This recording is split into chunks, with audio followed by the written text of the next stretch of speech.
Hello, my name's Dan Ryan, and I'm your host with Human Capital Connection. It's a pleasure to have you here with us today, and I'm really excited about our guest, David Bullock. David, it's a pleasure to have you here today. Thank you. Good to be here. David, we've not known each other a long time, but I'm just really intrigued because the more I know about you, I kind of look in the mirror and say, man, we have a lot in common. Right. And the thing I see is that we're both technologically backed, but we also deal with people. Mm-hmm. And I'm just really intrigued because in the work that I do in the human capital industry with the Human Capital Group, I work with organizations dealing with human capital assets, especially technology, and you're all over that. Tell me more about what you're doing. Well, right now, more than anything else, we're using social media as an interface between, obviously, one person and another. At the end of the day, it's all about communication. On your side, managers, especially, managers need to know, don't be afraid of the technology. It exists. It's not going anywhere. You're going to have to use it. Having a wiki or something like that. And a wiki is nothing but a repository of your organization's information. It becomes the memory of your organization. You'll keep making the same mistakes over and over and over if you don't take the time to put what you're doing somewhere.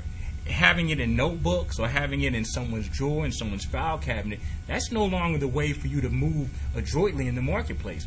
Using technology, a wiki, having your own Yammer. Yammer is basically Twitter. There's this tool called Twitter. It's a very small 140-character microblogging platform. An organization could have their own Twitter using something called Yammer over at yammer.com. And it's just a matter of knowing that the technology is there, and don't be afraid of it. Use one part of it, get it to work in your organization, and then start taking more and more things on. And if the leadership is not afraid of the technology, then the people in the organization won't be afraid of technology. There's a real situation going on now between, the leadership, which is aging now, and then the younger people. You have this generational gap going on in the marketplace, which is profound. These people have websites, and they're texting all the time, and they have cell phones, and they have web pages and MySpace pages, and they have the other folks saying we don't want any part of that. Now look, there's an organizational divide that needs to be bridged at that point. So that's what I think. It's really amazing you'd bring that up. We have a client here in the area. It's a large multinational firm, and in conversation with our client, we've learned that 40 to 50% of their professional workforce is retirement eligible. Mm-hmm. And when that workforce walks out the door, without something like a wiki or something like you described, that information would walk right out the door with them. Tell me about experiences you've had with organizations that have put a wiki into place. I've heard of wikis. The Yammer, first time I've ever heard it. Okay. I thought it was a Thanksgiving food. Well, a wiki is essentially that notebook. The notebook with the stubby pencil that the guy has in the back that only he has, or that spreadsheet that one guy has on his computer that no one else has. And usually you have an organization locked up that way. And that used to be job security, but there's a real change in the marketplace now. Sharing and collaboration is what makes an organization work. If an organization is going to move now, it has to have a spirit of collaboration, not that situation of this is my territory and no one else can come in. My experience with this was early on when I used to work at the DuPont Corporation many years ago, and this was before any of this technology existed. But what happened was I was short men on the shift. I was a maintenance supervisor, and what I had was a pager. That was all we had. Okay?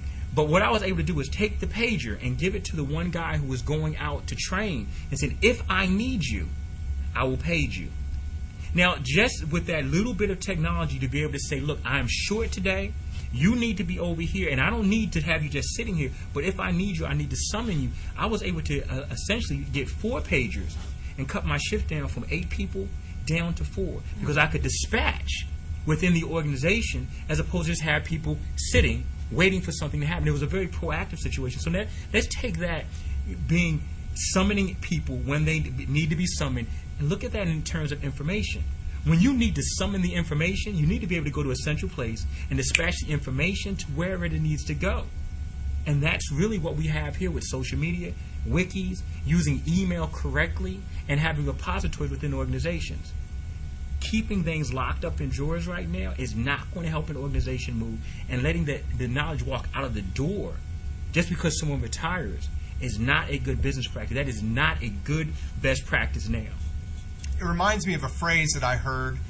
People used to say, knowledge is power, But what I've heard since is that shared knowledge is power. Collaboration. I think it's really amazing how the social media workspace really allows us to collaborate and share that information. And especially for workforces that are aging, there's no need for that information to walk out the door when those people leave. David, it's been a pleasure to have you here on the show. And again, thank you for tuning in to Human Capital Connection. Again, I'm your host, Dan Ryan. Have a great rest of the day.